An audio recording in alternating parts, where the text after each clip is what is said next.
অন্তর্বর্তী সরকারের পক্ষে নির্বাচন আয়োজন সম্ভব কিনা প্রশ্ন তারেক রহমানের। পিআর পদ্ধতিতে ভোট সহ ৭ দফা দাবি জামায়াতের। বাংলাদেশকে পরিবারতন্ত্র মুক্ত করে গণতান্ত্রিক রাষ্ট্র প্রতিষ্ঠা করতে চায় এনসিপি। নতুন কোনো গডফাদারের আবির্ভাব হতে না দেওয়ার হুঁশিয়ারি। কারফিউ শেষে গোপালগঞ্জে ভোর ৬টা থেকে রাত ৮টা পর্যন্ত ১৪৪ ধারা জারি। জনমনে এখন আতঙ্ক, ভয়ে বাইরে বের হচ্ছে না অনেকে। এবং জুলাই আন্দোলনের সময় ইন্টারনেট বন্ধে ব্যাপক ভোগান্তিতে পড়তে হয় ফ্রিল্যান্সারদের। মুখ ফিরিয়ে নেয় অনেক বিদেশি প্রতিষ্ঠান। বলে জানিয়েছেন জামায়াতে ইসলামীর আমির শফিকুর রহমান।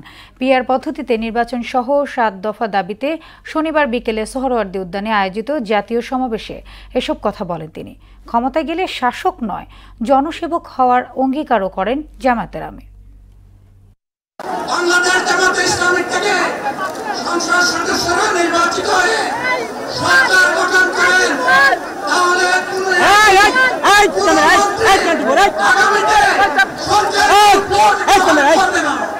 আমরা নিব না, দুর্নীতি আমরা করব না, আমরা নিতে দেব না। বাংলাদেশকে স্বৈর ও পরিবারতন্ত্র মুক্ত করে জনগণতান্ত্রিক রাষ্ট্র প্রতিষ্ঠা করতে চায় এনসিপি। শনিবার কক্সবাজারে জুলাই পদযাত্রা কর্মসূচিতে তিনি বলেন, দেশে নতুন করে কোনো গডফাদারের আবির্ভাব হতে দেয়া হবে না। পর্যটন শিল্পের নামে কক্সবাজারে লুটপাট হয়েছে উল্লেখ করে নাহিদ ইসলাম বলেন, জেলাটিকে পরিবেশ বান্ধব করে গড়ে তোলা হবে। এই সব কিছুকে বাংলাদেশ থেকে উচ্ছেদ করতে হবে। জনগণের বাংলাদেশ, গণতান্ত্রিক বাংলাদেশ প্রতিষ্ঠা করতে হবে। জনগণতান্ত্রিক বাংলাদেশ প্রতিষ্ঠার কথাও বলেন তিনি। গোপালগঞ্জে এনসিপি সমাবেশকে ঘিরে সহিংসতা ও প্রাণহানির পরে জারি হওয়া কারফিউ প্রত্যাহার হয়েছে। ভোর ৬টা থেকে কারফিউ প্রত্যাহার করে জারি করা হয়েছে ১৪৪ ধারা, যা বহাল থাকবে রাত ৮টা পর্যন্ত। তবে শিক্ষা প্রতিষ্ঠান এবং পাবলিক পরীক্ষাসমূহ এর আওতামুক্ত থাকবে। শনিবার বিকেলে জেলা ম্যাজিস্ট্রেটের দেয়া এক বিজ্ঞপ্তিতে এই তথ্য জানানো হয়। সহিংসতার ঘটনায় গত বুধবার রাত ৮টা থেকে গোপালগঞ্জে কারফিউ জারি করা হয়। এদিকে জেলা জুড়ে এখনও জনমনে বিরাজ করছে আতঙ্ক। গ্রেফতারের ভয়ে বাইরে বের হচ্ছে না অনেকে। দর্শক, গোপালগঞ্জ থেকে আমাদের সঙ্গে যুক্ত হচ্ছেন সহকর্মী মাসুদ পারভেজ। মাসুদ, গোপালগঞ্জে কারফিউর পর তো ১৪৪ ধারা জারি করা হয়েছে, জনজীবন কি স্বাভাবিক হয়েছে? কি এখন আছে সেখানকার পরিস্থিতি?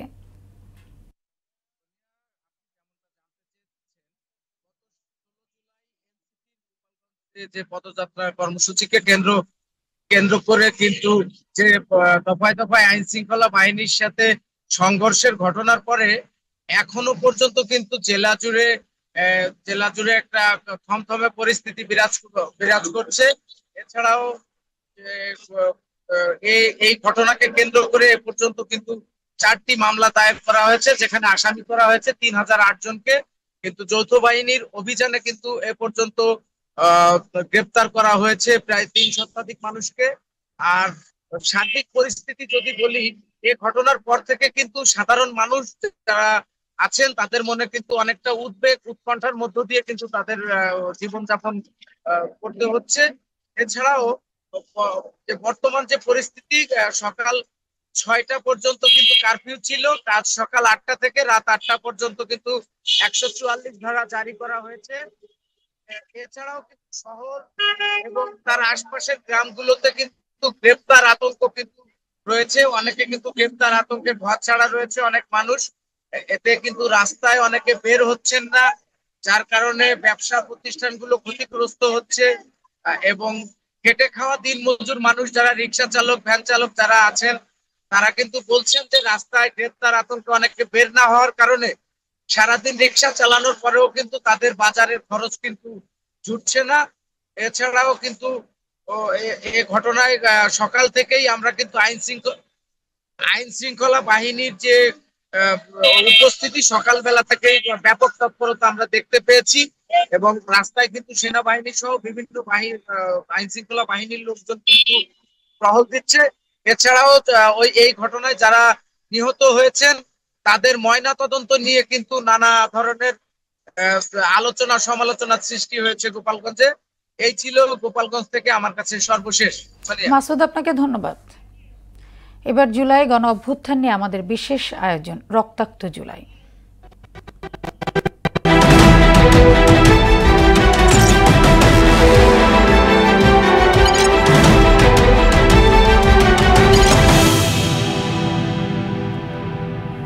মাথাসহ গোটা শরীরে প্রায় 200 গুলি সঙ্গে করে অসহ্য যন্ত্রণায় বেঁচে আছেন জুলাই আন্দোলনের সৈনিক মাদারীপুরের কলেজ ছাত্র শুভ। চিকিৎসার অভাবে হারাতে বসেছেন দৃষ্টিশক্তি। সামান্য সম্বল ছিল যে একখণ্ড জমি, সন্তানের চিকিৎসার জন্য তাও বিক্রি করে দিতে হয়েছে মা বাবাকে। ছেলে সুস্থ জীবনে ফিরতে অন্তর্বর্তী সরকারের কাছে দাবি জানিয়েছেন তারা। আরিফুর রহমানের প্রতিবেদন, জানাচ্ছেন মোহাম্মদ ওয়ালিউল্লাহ। গত বছরের 18 জুলাই শহরের শকুনি লেকপাড়ে সহপাঠীদের সঙ্গে আন্দোলনে যোগ দেন মাদারীপুর সরকারি কলেজের একাদশ শ্রেণীর ছাত্র শুভ ব্যাপারী। মিছিলটি পুলিশ সুপার কার্যালয়ের সামনে এলে আইনশৃঙ্খলা বাহিনী এবং ছাত্রলীগ ও যুবলীগ নেতাকর্মীরা নির্বিচারে গুলি ছুড়তে থাকে। এতে বেশ কয়েকজন আহত হন। বুলেটের আঘাতে তখন শুভর কোনো জ্ঞান ছিল না। হাসপাতালে নেয়ার পর জানা যায় কমপক্ষে 200 ছররা গুলি শুভর মাথা ও চোখ সহ সারা শরীরে ঢুকে গেছে। সময়মতো সুচিকিৎসা না পাওয়ায় তার বাম চোখটি সম্পূর্ণভাবে নষ্ট হয়ে যায়। ডান চোখটিও নষ্ট হওয়ার পথে। আমার সবথেকে বড় সমস্যা সেটা হচ্ছে আমার চোখ নিয়ে। আমি যদি চোখে ভালোভাবে দেখতে পারি, পড়াশোনাও চালাতে পারবো এবং পরিবারের সহযোগিতা থাকতে পারবো, সব কাজে এগিয়ে থাকতে পারবো। আগামী প্রজন্মে আমার যাতে করে দৃষ্টিশক্তি নিয়ে আমি চলতে পারি, এটাই হচ্ছে আমার মূল চাওয়া। ব্যয়বহুল চিকিৎসার খরচ চালাতে শেষ সম্বল জমিটুকুও বিক্রি করে দিয়ে নিঃস্ব প্রায় পরিবার। টাকার অভাবে এখন থমকে আছে চিকিৎসা। সন্তান যেন আবারও বইয়ের পাতায় চোখ রাখতে পারে, সেটাই এখন একমাত্র চাওয়া মা বাবার। ছেলেপেলেগুলা যে অন্ধ হয়ে রয়েছে, হাত গেছে, পাও গেছে, এই ধরনের রুগী সব চোখ উড়ে এলাইতেছে। চোখ যদি উড়ে এলায় তাহলে তো একদম প্রতিবন্ধী হয়ে যাবে। এবং এদের পাশে দাঁড়ানো বা এদের একটা কর্মস্থান কইরা দেওয়া, এটা সরকারের উচিত। কোঠা আন্দোলনে গিয়ে আমার ভাই আহত হয়েছে, ও আর একটা চোখে সমস্যা। আমার ভাই তো এক চোখে দেখেই না, ডাক্তারে ওর কোনো কাজ করতে না করছে। আমাদের যতটুকু সামর্থ্য ছিল ওই সামর্থ্য অনুযায়ী এতদিন আমরা ট্রিটমেন্ট চালাই দিচ্ছি। আমরা সরকারের কাছে আবেদন করতেছি, সরকার যেন আমার ভাইয়ের একটা উন্নত চিকিৎসার ব্যবস্থা করে। বৈষম্য বিরোধী আন্দোলন চলাকালে মাদারীপুরে 16 ও 17 জুলাই পুলিশের হামলায় 3 জন নিহত সহ শত শত মানুষ পঙ্গু হয়েছে, কিন্তু তাদের সরকারিভাবে তেমন কোনো সহযোগিতা করা হয়নি। গণ অভ্যুত্থানে 18 এবং 19 জুলাইতে শত শত মানুষের অঙ্গহানি হয়েছে। আমরা ইন্টারিম গভর্নমেন্টের কাছে দাবি করেছি, এখনো যারা হাসপাতালে কাতরাচ্ছে বা বাসায় চিকিৎসা নিতে পারে নাই, আমরা চাইবো যে তাদের সুচিকিৎসাটা যেন সরকার দ্রুততম সময়ের মধ্যে ব্যবস্থা করেন। শুভর চোখ ও মাথায় 57টি সহ সারা শরীরে প্রায় 200টি গুলি আছে। এর মধ্যে মাত্র 10টির মতো বের করা সম্ভব হয়েছে। ডাক্তার বলেছেন এগুলো রগের সঙ্গে মিশে গেছে, বের করতে গেলে জীবনের ঝুঁকি আছে। মোহাম্মদ ওয়ালিউল্লাহ, মোহনা সংবাদ। জুলাই আন্দোলনের সময় বেশ কয়েকদিন ইন্টারনেট সেবা বন্ধ থাকায় ব্যাপক ভোগান্তিতে পড়তে হয়েছিল ফ্রিল্যান্সার ও আন্দোলনকারী শিক্ষার্থীদের। ফ্রিল্যান্সিং এর সঙ্গে জড়িতরা বলছেন সে সময় তারা যে ক্ষতির মুখোমুখি হয়েছে তা এখনও কাটিয়ে ওঠা সম্ভব হয়নি, কারণ কাজ করতে না পারায় তখন মুখ ফিরিয়ে নেয় অনেক বিদেশি প্রতিষ্ঠান। জুলাই আন্দোলনে ইন্টারনেট বন্ধ নিয়ে সূরা মুনির 2 পর্বের ধারাবাহিক প্রতিবেদনের দ্বিতীয় পর্ব আজ। কোটা সংস্কার আন্দোলন যখন তুঙ্গে, তখন গত বছরের 17 জুলাই দিবাগত রাত 1টায় বাংলাদেশে মোবাইল ইন্টারনেট এবং 18 জুলাই ব্রডব্যান্ড ইন্টারনেট সেবা বন্ধ করে দেয় তদানীন্তন সরকার। টানা 5 দিন বন্ধ থাকার পর ব্রডব্যান্ড ও 10 দিন পর মোবাইল ইন্টারনেট ফিরলেও ফেসবুক, টিকটক সহ বিভিন্ন সামাজিক যোগাযোগ মাধ্যম বন্ধ থাকে 31 জুলাই পর্যন্ত। 1 বছর পেরিয়ে গেছে। প্রশ্ন রয়ে গেছে, একটি সরকার যদি ইন্টারনেট বন্ধ করে দেয় তাহলে দেশের জন্য কি পরিমাণ ক্ষতি বয়ে আনতে পারে। কানেক্টিভিটি মানে শুধু ডাটা নয়, একটি স্বাধীনতার রূপ। তৎকালীন প্রধানমন্ত্রী শেখ হাসিনার নির্দেশে গণ অভ্যুত্থানের সময়টাতে ইন্টারনেট বন্ধ করা হয়েছিল। আন্তর্জাতিক অপরাধ ট্রাইব্যুনালের তদন্ত সংস্থার কাছে এমন স্বীকারোক্তি দেন সাবেক ডাক, টেলিযোগাযোগ ও তথ্য প্রযুক্তি প্রতিমন্ত্রী জুনায়েদ আহমেদ পলক। গণ অভ্যুত্থানের সময় ইন্টারনেট বন্ধ করে দেওয়ার কর্মসূচি ঘোষণা সহ নানা বিষয়ে প্রতিবন্ধকতার মুখোমুখি হতে হয় আন্দোলনরত শিক্ষার্থীদের। ওই সময়টায় যদি এটা হইতো, আমরা আরো অর্গানাইজড হতে কাজ করতে পারতাম, আমাদের কমিউনিকেশনটা আরো বেটার হতে পারতো। আমাদের যে ফ্রেন্ডরা আন্দোলনে গিয়েছিল বা তাদের যে আপডেটটা সেটা কিন্তু আমরা জানতে পারিনি। 20 কোটি মানুষকে একটা ঘরের ভিতরে বন্দী করে ফেলানোর জন্য তারা ইন্টারনেটটা শাটডাউন করে দেয়। শুধু শিক্ষার্থী নয়, ভোগান্তির কমতি ছিল না সাধারণ মানুষেরও। ইউটিলিটি বিল জমা দিতে গিয়ে পড়তে হয়েছিল চরম বিড়ম্বনায়। লাস্ট বিলের তারিখ আজকে মনে করেন 10 তারিখ বা অথবা 5 তারিখ, আমি বিল দিতে পারতেছি না এটার কারণে। সে সময় অপরিণীয় ক্ষতির শিকার হন ফ্রিল্যান্সাররা। তারা বলছেন ইন্টারনেট বন্ধ থাকায় সময়মতো বিদেশি প্রতিষ্ঠানের কাজ শেষ করতে পারেননি। এ কারণে অনেক প্রতিষ্ঠান মুখ ফিরিয়ে নেয়। 24 জুলাইতে যে ইন্টারনেট বন্ধ করে দেওয়া এবং তারপরে আরও 10-15 দিন সেটাকে ইচ্ছাকৃতভাবে স্লো রাখা, আমরা যে কাজগুলো হারিয়েছি এবং অনাস্থা যেটা সৃষ্টি হয়েছে, সেই অনাস্থাটা আমরা কাটিয়ে ওঠার চেষ্টা করছি। 10-11 দিনে এই ক্ষতির পরিমাণটা কিন্তু যদি প্রতিদিনে আমরা হিসাব করি প্রায় 1700 মিলিয়নের মতো আমাদের ক্ষতি হয়েছে। সে সময়ের ক্ষতি এখনো কাটিয়ে ওঠা সম্ভব হয়নি। সংশ্লিষ্টরা বলছেন আইটি সেক্টরে অবকাঠামোগত উন্নয়নের পাশাপাশি সেবাদাতা প্রতিষ্ঠানগুলোকে আরো সক্রিয় হয়ে কাজ করতে হবে। আর্থিক ক্ষতিটা যদি আমরা বলে থাকি, আমাদের এখানে ব্যক্তিগত পর্যায়ে যারা ফ্রিল্যান্সিং করে তাদের কিন্তু প্রতিদিনের আয় $300 থেকে শুরু করে $1000 পর্যন্ত প্রতিদিন তারা আয় করে। তো সেই হিসাবে এখানে একটা বড় পরিমাণের ক্ষতির পরিমাণ আমাদের হয়েছে। আমরা কিন্তু ইন্টারন্যাশনাল স্ট্যান্ডার্ডের কাজ ডেলিভারি দিতে পারি। সো আমরা যদি এরকম কয়েকটা আবার কিছু কাজ ভালো কাজ করে দেখাতে পারি, আমার দৃঢ় বিশ্বাস যে বিদেশিদের আস্থা আমাদের প্রতি আবার ফিরে আসবে। ইন্টারনেট বন্ধ থাকায় বাংলাদেশ সম্পর্কে যে নেতিবাচক ধারণা তৈরি হয়েছিল তা দূর করতে প্রচার প্রচারণার পাশাপাশি সরকারকে আরো উদ্যোগী হওয়ার পরামর্শ সংশ্লিষ্টদের। সরকারকে আমার মনে হয় অনেক বেশি করে এফর্ট দিতে হবে। আমাদের যে এমবাসিগুলো আছে বিভিন্ন দেশে, সেই এমবাসিগুলোকে অনেক প্রোঅ্যাক্টিভলি কাজ করতে হবে। সুরাইয়া মুন্নি, মোহনা সংবাদ, ঢাকা। এটা হবে। গাজীপুরের কালিয়াকৈরে সাব রেজিস্ট্রার ভবনে বৃষ্টি হলে ছাদ দিয়ে পানি পড়ে। তাতে দলিল, সার্টিফিকেট, বালাম বই, ডকুমেন্ট সহ নষ্ট হচ্ছে গুরুত্বপূর্ণ কাগজপত্র। এছাড়া জরাজীর্ণ ভবনের ছাদে ফাটল সহ খসে পড়ছে পলেস্তারা। দ্রুত ব্যবস্থা নেওয়া হবে বলছে কর্তৃপক্ষ। আলহাজ হোসেনের প্রতিবেদন, জানাচ্ছেন আফরিন পপি। গাজীপুরের কালিয়াকৈর সাব রেজিস্ট্রার ভবনটির জরাজীর্ণ অবস্থা। সামান্য বৃষ্টি হলেই ছাদ দিয়ে পানি পড়ে। তাতে দলিল, সার্টিফিকেট, বালাম বই, ডকুমেন্ট, অফিসের রেকর্ড বই সহ নষ্ট হচ্ছে প্রয়োজনীয় কাগজপত্র। তাছাড়া ছাদে ফাটল দেখা দেওয়ায় কর্মকর্তা, কর্মচারী, ওমেদার, নকল নবিশ সহ 51 জন কর্মকর্তা কর্মচারী অত্যন্ত ঝুঁকি নিয়ে অফিস করছেন। নথি ও রেকর্ডের আসল কপি সহ প্রয়োজনীয় কাগজপত্র নষ্ট হলে তা পুনরুদ্ধার করা অনেক ক্ষেত্রেই অসম্ভব হয়ে পড়বে। বিল্ডিংটা জায়গায় জায়গায় ফাটল সৃষ্টি হয়েছে। দলিলপত্র বৃষ্টিতে পানিতে পড়ে অনেক সময় নষ্ট হয়ে যায়, খুব রিস্কের মধ্যে আছে। বড় বড় ফাটল, এগুলো যে কোনো সময় ভেঙে পড়তে পারে। পানি করে আমাদের রেকর্ড নষ্ট হয়ে যেতেছে। আমরা প্রশাসনের কাছে আমরা দাবি জানাচ্ছি আমাদের ভবনটা পুনর্নির্মাণ করে দিক। যে কোনো সময় আমাদের এই বিল্ডিংটা ধসে যাওয়ার সম্ভাবনা আছে, আমরা খুব আতঙ্কের মধ্যে আছি। সাব রেজিস্ট্রার জানালেন, ভবনের ছাদ দিয়ে পানি পড়ে প্রয়োজনীয় নথি নষ্ট হওয়ার বিষয়টি ঊর্ধ্বতন কর্তৃপক্ষকে জানানো হয়েছে। সরকারি সম্পত্তি নষ্ট হচ্ছে, তো সরকারের কাছে আহ্বান যে সরকার যদি এখানে একটা নতুন ভবনের একটা ব্যবস্থা করেন, তাহলে হচ্ছে যে হয়তোবা এই অফিসটা এইসব প্রবলেম থেকে মুক্ত করা হবে। জেলা রেজিস্ট্রারের কাছে এই ব্যাপারে চিঠি লিখেছি।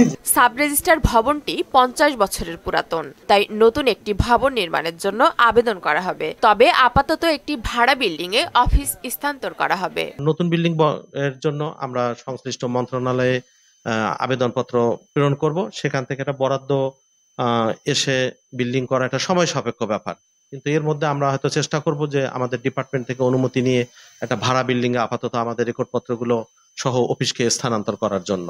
কালিয়াকৈর উপজেলা সাব রেজিস্ট্রার অফিসে প্রতি বছর প্রায় 15 থেকে 16,000 দলিল সম্পাদন হয়। আফরিন পপি, মোহনা সংবাদ। এবার সারা দেশে অনুষ্ঠিত সভা সমাবেশ নিয়ে প্রতিনিধিদের তথ্যচিত্রের ডেস্ক রিপোর্ট। সিএইচটি রিসার্চ ফাউন্ডেশনের উদ্যোগে পার্বত্য চট্টগ্রামের সম্ভাবনা ও চ্যালেঞ্জ, সচেতনতা ও সম্পৃক্ততা বিষয়ক সেমিনার রাজশাহী বিশ্ববিদ্যালয়ের সিনেট ভবনে অনুষ্ঠিত হয়েছে। জেলা প্রশাসন ও বন বিভাগের আয়োজনে জুলাই শহীদ মেমোরিয়াল প্ল্যান্টেশন উপলক্ষে বান্দরবনে বৃক্ষরোপণ অনুষ্ঠিত হয়েছে। প্রধান অতিথি হিসেবে উপস্থিত ছিলেন জেলা প্রশাসক শামীম আরা রনি। নওগাঁয় 2 দিনব্যাপী লেখক সম্মেলন ও কাহুপা সাহিত্য পদক 2025-এর উদ্বোধন হয়েছে। প্রধান অতিথি হিসেবে সম্মেলনের উদ্বোধন করেন অতিরিক্ত জেলা প্রশাসক জান্নাত আরা তিথি। নাটোরের গুরুদাসপুরে প্রতিবন্ধী শিশু শিক্ষার্থীকে হুইল চেয়ার বিতরণ করেন ইউএনও ফাহমিদা আফরোজ।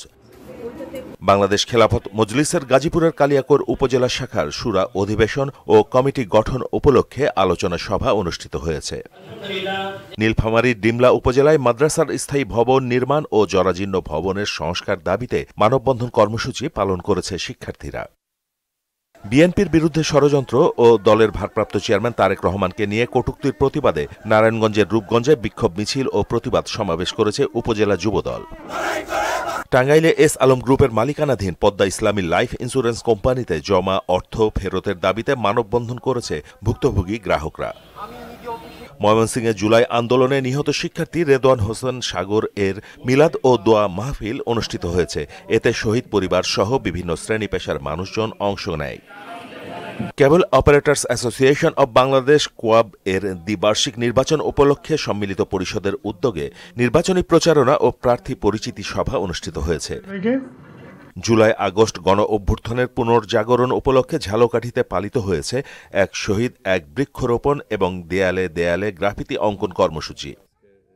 কুষ্টিয়ায় যান্ত্রিক পদ্ধতিতে ধান চাষাবাদের লক্ষ্যে কম্বাইন হারভেস্টার ও রাইস ট্রান্সপ্লান্টারের খুচরা যন্ত্রাংশ উৎপাদন শীর্ষ কর্মশালা অনুষ্ঠিত হয়েছে। জয়পুরহাটের পাঁচবিবির বিএনপি নেতা মরহুম ফজলুল হক চৌধুরীর প্রথম মৃত্যুবার্ষিকী উপলক্ষে জেলা বিএনপির আয়োজনে দোয়া মাহফিল ও কোরআন খতম অনুষ্ঠিত হয়েছে। সিরাজগঞ্জে রতনকান্দি ইউনিয়নে ঘূর্ণিঝড়ে ক্ষতিগ্রস্তদের পুনর্বাসনের লক্ষ্যে অসহায় দুস্থ ও দরিদ্র পরিবারের মাঝে ঢেউটিন বিতরণ করেন জেলা প্রশাসক।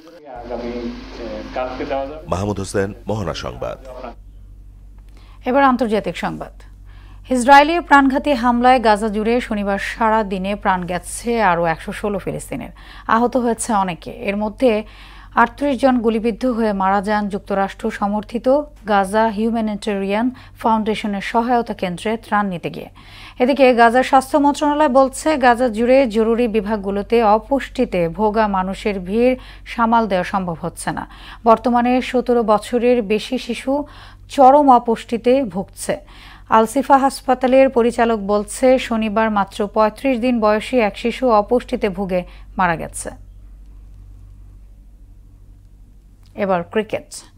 আজ শুরু হচ্ছে বাংলাদেশ ও পাকিস্তানের মধ্যকার 3 ম্যাচ টি-20 সিরিজ। মিরপুরে হোম অফ ক্রিকেটে সন্ধ্যা 6টায় প্রথম ম্যাচে মাঠে নামবে দুদল। চলতি বছরে দুদল এ নিয়ে দুবার টি-20 ফরম্যাটে মুখোমুখি হচ্ছে। প্রথমবার পাকিস্তান সফরে যে হোয়াইট ওয়াশ হয় বাংলাদেশ। তবে সবশেষ শ্রীলঙ্কার মাটিতে টি-20 সিরিজ জয় এবার আত্মবিশ্বাসী লিটন বাহিনী। লঙ্কানদের বিপক্ষের সেই স্কোয়াড রাখা হয়েছে পাকিস্তানের বিপক্ষেও। যদিও বাংলাদেশ সফরে আসা এবারের পাকিস্তানের স্কোয়াডে 9 জনই গতবারের বিপিএল খেলেছে। ফলে মিরপুরের উইকেট সম্পর্কে ভালো অভিজ্ঞতা রয়েছে তাদের। দর্শক, এই পর্যায়ে জানিয়ে দিচ্ছি আজকের সংবাদপত্রের গুরুত্বপূর্ণ শিরোনাম।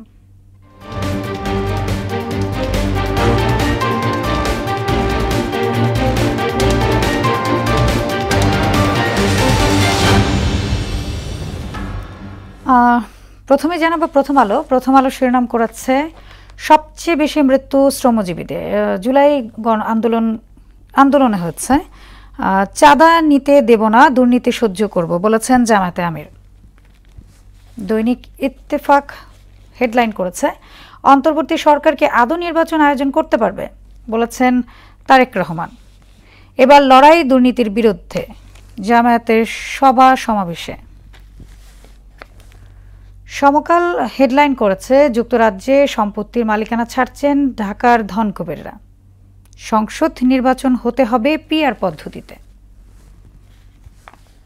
বাংলাদেশ প্রতিদিন হেডলাইন করেছে জামায়াতের বিশাল শোডাউন, চাকরি হারাবে 10 লাখ মানুষ। যুগান্তর হেডলাইন করেছে গণহত্যার দৃশ্যমান বিচারের দাবি সোহরাওয়ার্দী উদ্যানে সমাবেশে জামায়াত আমির। ভুল সিদ্ধান্তে যেন ফ্যাসিবাদ পুনর্বাসন সুযোগ না পায় Tarique Rahman. The Daily Star headline করেছে This time our fight is against corruption, says Jamaat Amir at Sohrawardi Uddan rally. Focus will be on human rights only, says CS office. দর্শক, এই ছিল আজকের সংবাদপত্রের গুরুত্বপূর্ণ হেডলাইন। শেষ করব মোহনা সংবাদ, যাবার আগে শিরোনামগুলো আরও একবার।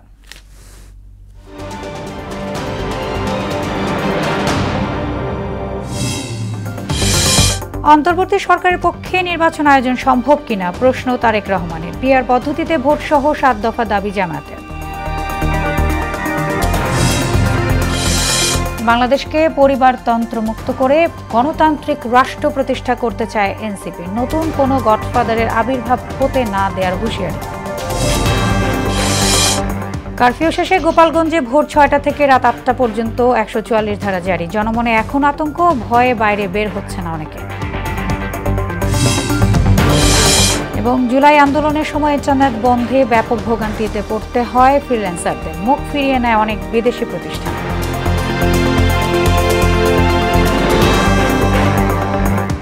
এই ছিল মোহনা সংবাদে। পরবর্তী সংবাদ দুপুর 1টায়। এর আগে সকাল 11টায় দেখবেন সংবাদ এক নজরে। মোহনা সবশেষ খবর জানতে ভিজিট করুন www.mona.tv।